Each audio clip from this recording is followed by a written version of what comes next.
Hi there, it's Pam from Flaunted Fitness UK. I'm just dropping in to do a little message about the effect of stress has on our body fat storage.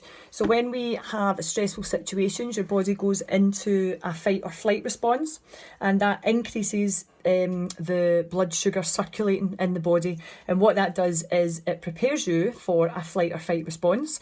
If you have come up against a saber-toothed tiger, for example, you would either stand and fight your ground, or you would be flying out of there as quickly as you can. When we have elevated stress hormones like cortisol in our body, that has an effect on the circulating blood sugar levels, and it means that they're elevated for a long prolonged period of time.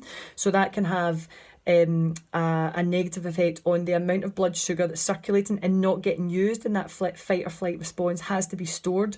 So it then gets stored by the body, particularly around the midsection, because it's closer to the liver, and the liver converts the stored glycogen into circulating blood glucose, which we can then use in that fight or flight response. So it gets broken down and circulated first, and then when it's not being used for that situation, it gets stored in a place easy to get reconverted again to get circulating around the body.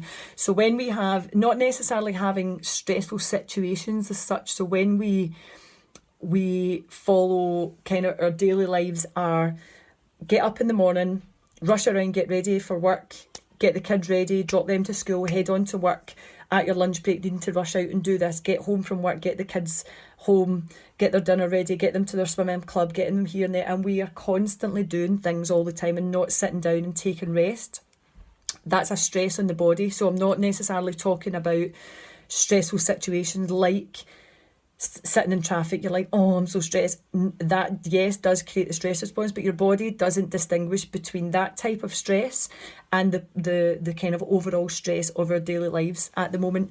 Things like lifestyle habits, so the lack of sleeping, the constant on the go, not taking care of ourselves, smoking, drinking alcohol, eating a lot of sugar, not exercising, although having a balance of your exercise rather than high intensity all the time is really important, and other things that are kind of there in the background all the time, like maybe financial stress, relationship stress, stress with family, work stress, your car's due the MOT and you're stressing that, hoping that it's going to pass. So all of these things are stresses to our body, and we don't distinguish, our body doesn't distinguish between them. They have the same response for both. So when we're constantly on that go all the time, you have that increase in cortisol levels, which increases the blood sugar levels.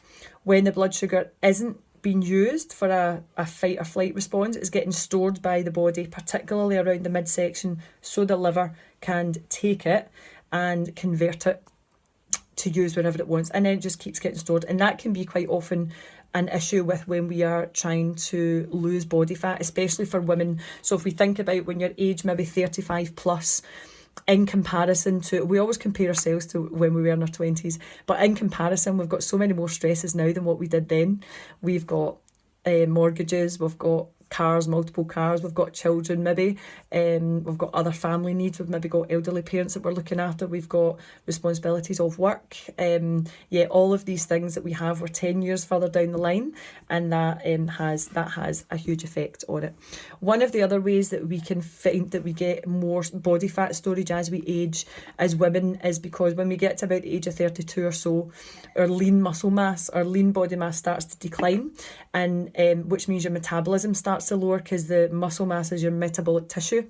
So when we see a difference in that, it can lead to less calories being burned, which can cause an increase in fat storage as well. So that's one of the reasons that we want to do strength training as part of your exercise, your fat loss regime. Not only is it good for fat loss, increasing the metabolism, but it's very good for your bone density, your mental health, and your heart health overall. So it's really important for women to be doing this type of exercise for lots and lots of reasons. If you've got any questions about this, please don't hesitate to drop me a message. My name's Pam and I run Flaunted Fitness UK. You can find me on Facebook, or you can email me at flauntedfitnessuk@gmail.com. Any questions at all, just give me a wee shout and I'll speak to you soon. Thank you. Bye.